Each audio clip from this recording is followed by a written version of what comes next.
আসসালামু আলাইকুম গাইস, দেখেন কত সুন্দর এই যে পাতাগুলো।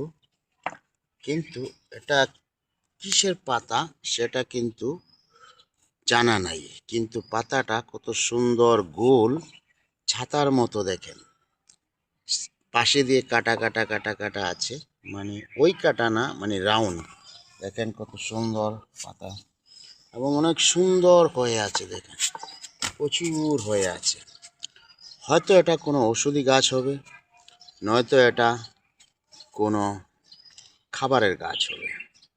কেননা এত সুন্দর পাতা অকামের নয়, কামের পাতা।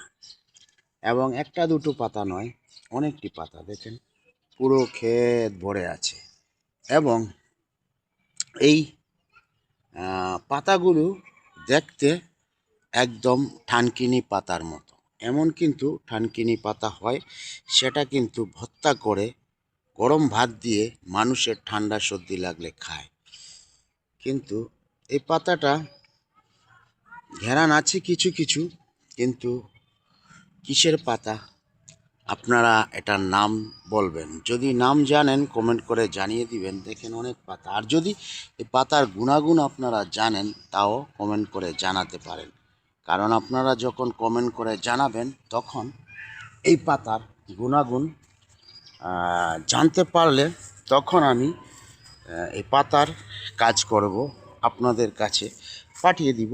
এমনকি আপনারা দেখতে পারবেন। আরেকটি কথা হলো, এখানে দেখেন এই আরেকটা পাতা, দেখেন এটা একটা শাক, দেখেন এটাও কিন্তু প্রচুর ধরে আছে। কিন্তু এই শাকটা অনেকে কিন্তু পায় না, খেতে পারে না, পায় না, কিন্তু পেলে খায়।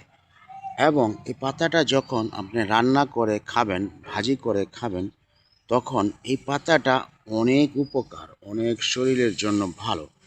এটাকে আমরা অনেকে বলি হেঁচি শাক, হেঁচি শাক বলি, একজনে এক নামে বলে। কিন্তু সে শাকটাও দেখেন এখানে প্রচুর হয়ে আছে, অনেক অনেক হয়ে আছে। এর মাঝে লাল আছে, নীল আছে, সাদাও আছে, সব ধরনের আছে, সবুজ আছে। কিন্তু এই শাকটা দেখেন, এই শাকটা কিন্তু সচরাচর আপনারা অনেক জায়গাতে পাবেন না। কিন্তু এখানে অনেক শাক আছে। যদি আপনারা নিতে চান আসতে পারেন। আর যদি আপনাদের বাড়ির পাশেও থাকে তাও আপনারা নিয়ে খেতে পারেন। দেখেন এদিকে অনেক কিন্তু বন জঙ্গল আছে। আর এখানে অনেক মাটিতে অনেক লাউ গাছ, সিম গাছ, অনেক কিছু লাগানো হয়েছে। এবং ওখানে দেখেন কি